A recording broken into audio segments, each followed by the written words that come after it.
Frosting Caramel Latte Fudge. Yeah, this is going to be an interesting one. I've got my old-timey baking pan here that's pretty just darn tootin' cool. Gonna put in some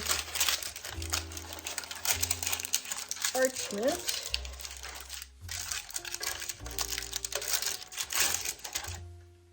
You know what? I don't think I am. I think I'm just gonna grease this. What do I do? I don't know what to do.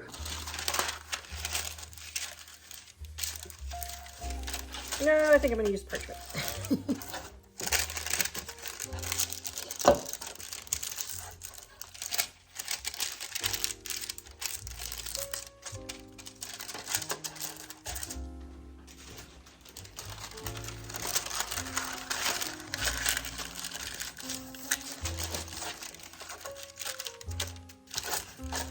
Okay, so for this fudge, all right, for this fudge, I'm making a double batch.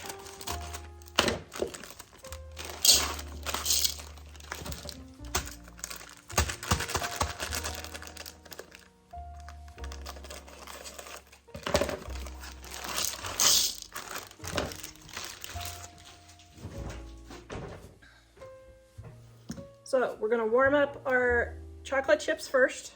Got my chocolate chips started. Gonna add my caramel latte frosting. Now, it'll be interesting to see what Mike says about this because he is actually a sweet latte kind of a guy.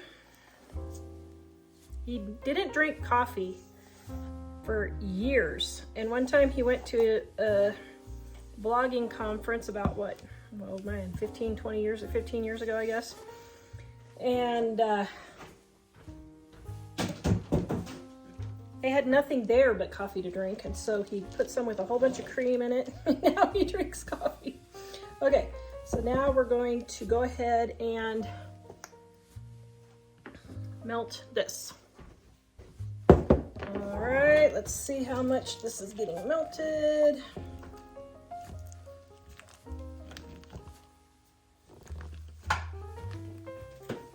Okay, well, I hate coffee, but this does smell good. I am personally a tea drinker myself. Comment and tell me, guys, are you tea or coffee? I'm curious to see which we have more of, if you like tea or coffee better. As my son is saying, is it okay if I start my coffee, Mom? It's pretty loud.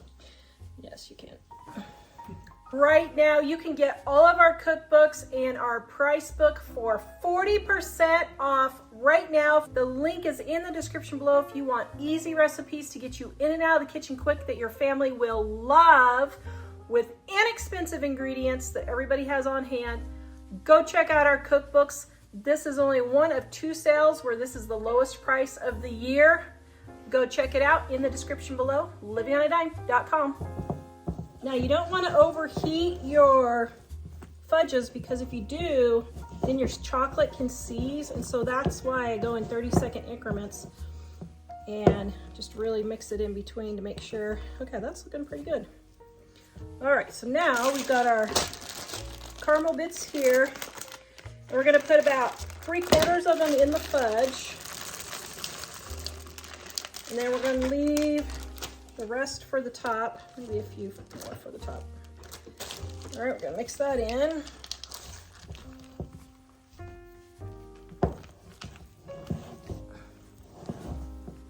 Does that look? Do you think you would like a caramel coffee fudge?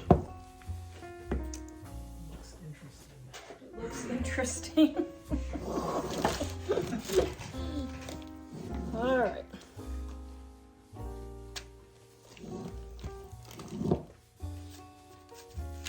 Oh, this is kind of swirling the caramels. The caramels are kind of slightly melting in here. That's pretty cool. You could probably also do a jar of caramel ice cream topping and put that in here and swirl it around. That would be really good. Of course, you can use the square caramels and cut them up if you don't have the bits.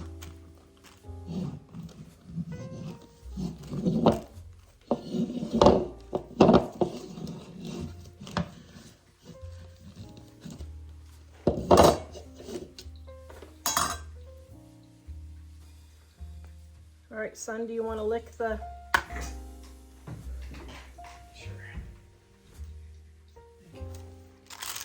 Okay, so now, all right, you're licking the spoon. What do you think, my son? Is it good or no? I hope it's good. It's a test recipe. So if it's not and I go live with this all over the world, we're gonna be in for a problem. Yeah, very good. So I guess you better tell me now before we edit it and put it up and say it's delicious. Okay, so. Take 89 finally worked, Mom. Take 89 finally worked, Mom. Thanks. Oh my goodness. Other son, would you like to try caramel coffee fudge? You don't drink coffee. No, gracias. I cannot eat it. You don't like coffee? Oh, because you're allergic? Yeah, because you're allergic to it. Yeah. Got me jeans. He's got weak jeans. I've got the same jeans you got. You should know if they're weak or not, huh? Okay, so we're gonna push all of our caramel bits into the fudge. Let this set up and then we'll cut it. Okay, we have our chocolate latte here. You guys like my little gnomes? Aren't they cute? Okay, so let's see. I think first I'm gonna divide this down the center.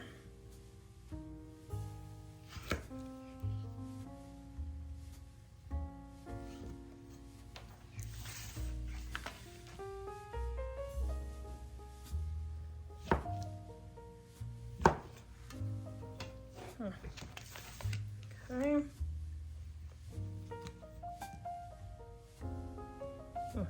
Yeah, the caramel's kind of messed with it. But there you go. Yum. Okay, that one is caramel latte. Caramel latte. Why don't you eat this one, dear? Because I hate coffee.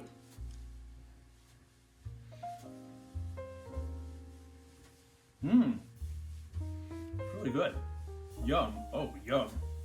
It gets more flavor that keeps coming. That's why I'm having this weird long reaction. It's really good. Yay!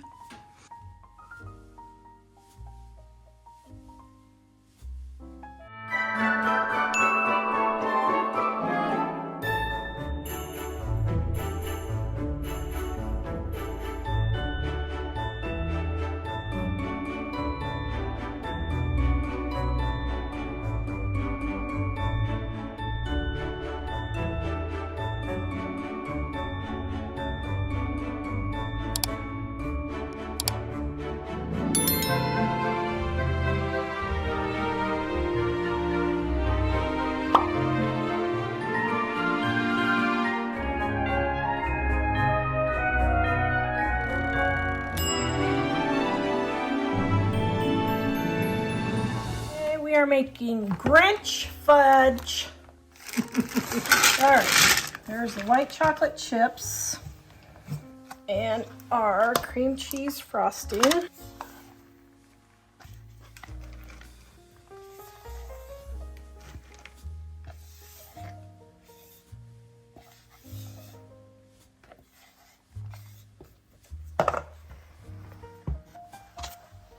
Microwave this. Oh, I forgot my butter. Hold on. Oh, I don't need butter. This is the other recipe. It's been a long day trying to get ready for vacation. I'm starting to hate vacations. Vacations aren't the problem, it's work. Bye.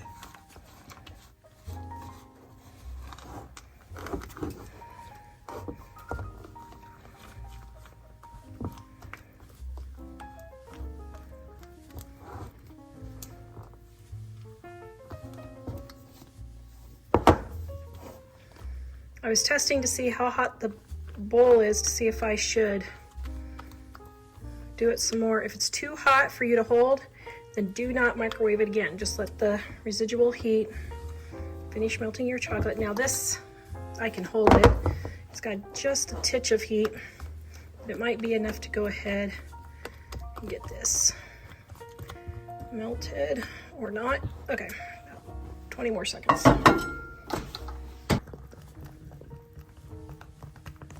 Okay, now this is technically a 2-ingredient fudge, but I'm gonna add some other stuff to make it a Grinch fudge, okay?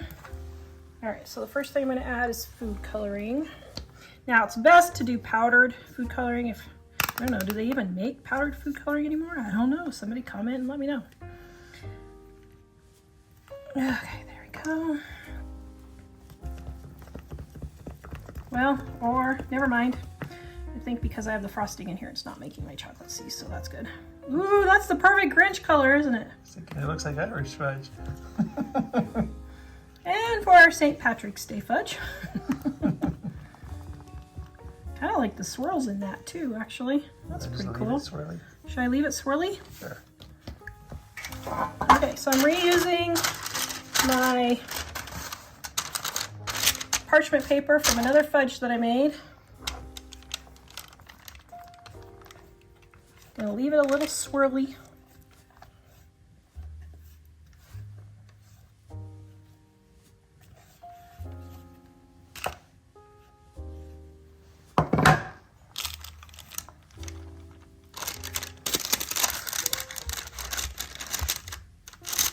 Okay, now the next thing I'm gonna do is, I don't know,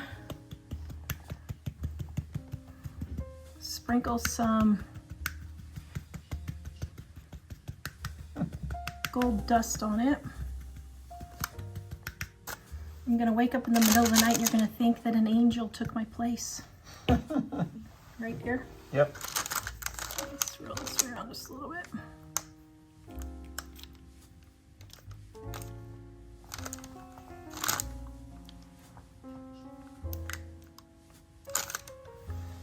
Then with some sprinkles, we're gonna sprinkle on top. Oh, now if that is not Grinch colors, I do not know what is.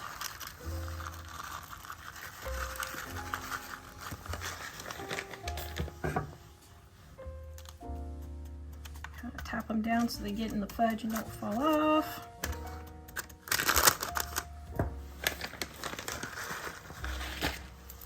Get a little bit closer to the sides here.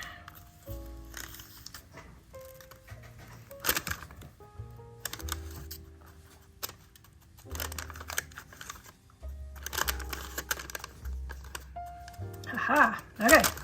Now we're gonna let this harden up and then we will cut it. If you want recipes for different variations of fudge, you can base it off our variations on page 315 in our Dining on a Dime Cookbook Volume 2. This isn't the 2-ingredient fudge that has the frosting, but you have all the variations here that you can get some more ideas for your fudge. Here is our Grinch fudge.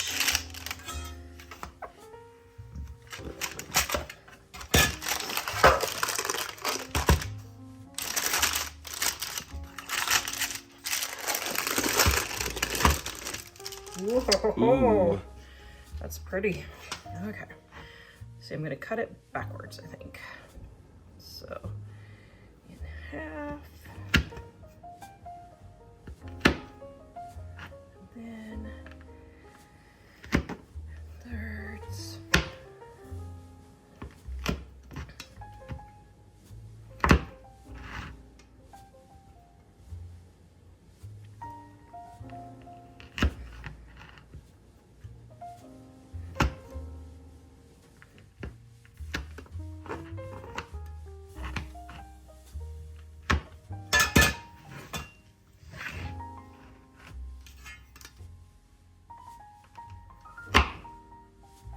Oops, I forgot to do my measuring.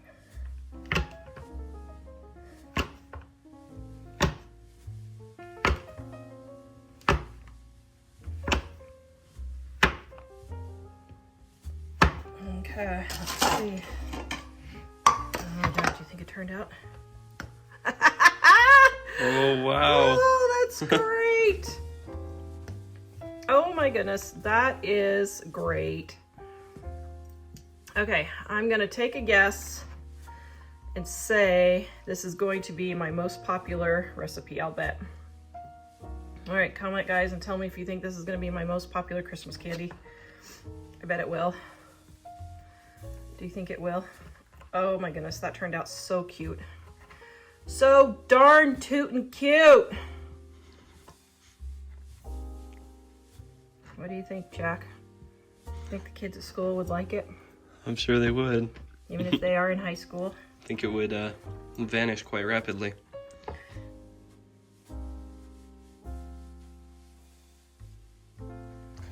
Okay, I'm going to taste test. Here we go.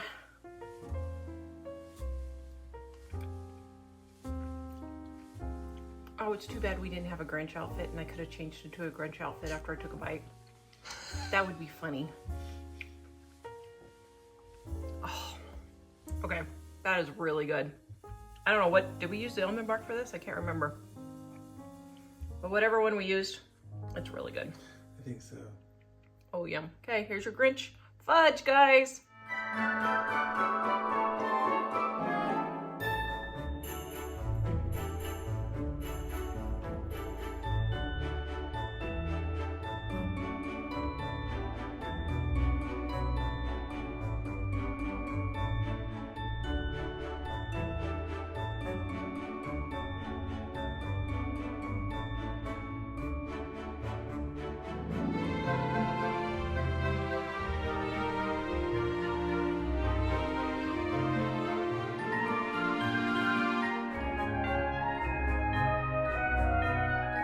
Making the infamous Ghirardelli fudge.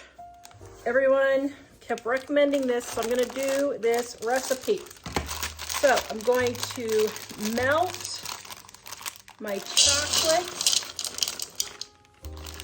let's see, yeah, my semi-sweet chocolate. Now my store didn't have the unsweetened cocoa, 100% cocoa baking bar. So I got the 72%, so mine's gonna be a little bit sweeter, but you know, it's fudge. You can't have too much sugar with fudge. So we're gonna use, oh, look at that. Oh, I just broke it, but look, here, let's pretend.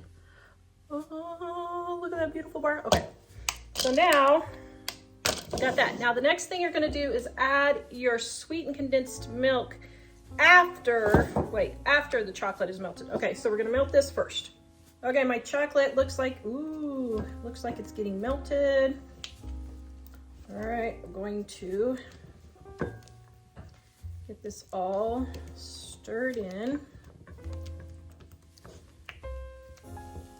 Okay, it's not totally melted. Looks like I probably need to do one more, but what I'll do is add my sweetened condensed milk. So now this one doesn't use an entire container of sweetened condensed milk. It only uses 1 1/4 cups, which is kind of a waste of sweetened condensed milk, but you can just add the last 4 ounces into hot cocoa or something like that. And I sprayed my measuring cups so that it will just slide out better.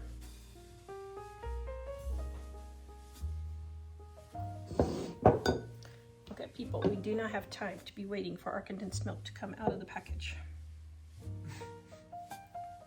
Well, it says 1 1/4 cup. Now let's see. Well, 2 tablespoons. Okay, so this must be a typo on the recipe because this says 2 tablespoons is a serving and there's 10 in here. 8 tablespoons is a cup, so that means this is 1 1/8 cups of sweetened condensed milk. So if it says a 10-ounce can, that's incorrect on the Ghirardelli website. I've got a screenshot right here. I will show you guys, but that's wrong because 1 1/4 cups. See, you can see 1 1/4 cups is not 10 ounces. 1¼ cups is 14 ounces. And that's what it says according to this also, okay? So looks like Ghirardelli made a mistake on their recipe. Okay, so we're gonna put in our sweetened condensed milk. And then we're gonna microwave this. Well, are we gonna need to microwave this? Maybe we won't. Maybe there was enough heat left. Let's see. What do we got here? Ooh, maybe we don't need to. Did it get, oh yes, I think it did. Okay, well, here we go.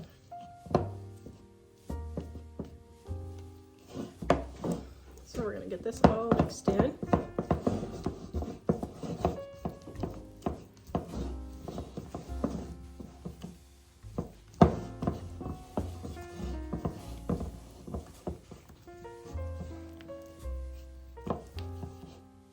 Okay, now a teaspoon of vanilla. You guys like my vintage? I don't know, I think this was for salad dressing, like oil for salad dressing. You like it? Isn't that cool? All right, that's my homemade vanilla from Dining on a Dime, Volume 1. If you need the recipe, it's also on our website.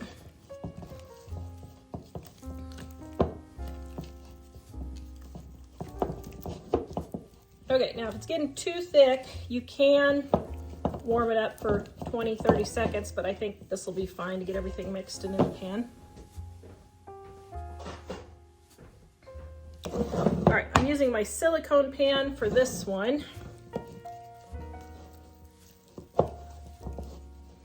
And with silicone, you don't need to grease it or anything. You can if you want. I'll do it just to make my heart feel better about the whole situation, but all right, we got it all mixed in there, I think. Okay, here we go. Oh, look at that chocolate fudge, wow. Now you could add nuts, you could add chocolate covered cherries, sprinkles, marshmallows and pecans to make or marshmallows and almonds to make Rocky Road. You could add pecans and coconut to make a, what's it called? German chocolate, that's what I was trying to think of. Okay, now we're just gonna let this set up and then we are going to cut it. Does that not look delicious? Oh man, it smells really good. Right, I have my Ghirardelli. Everybody says I say it wrong. I'm sorry. I say everything wrong. I say wash instead of wash. Okay, there is my Ghirardelli fudge. Oh my goodness, that looks so delicious. All right, here we go. Ooh.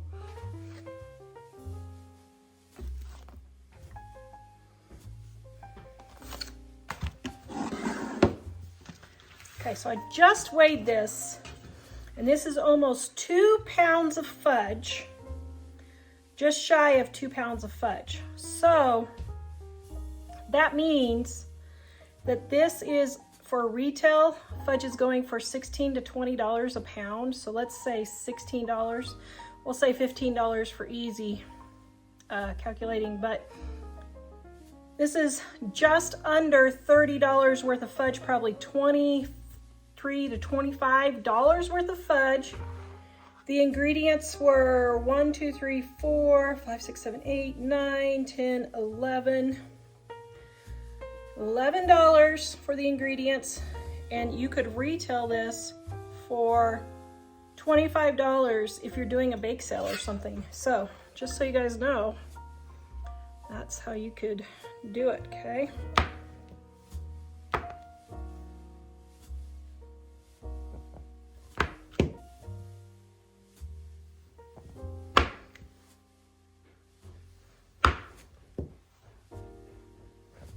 Oops, I didn't do that too even.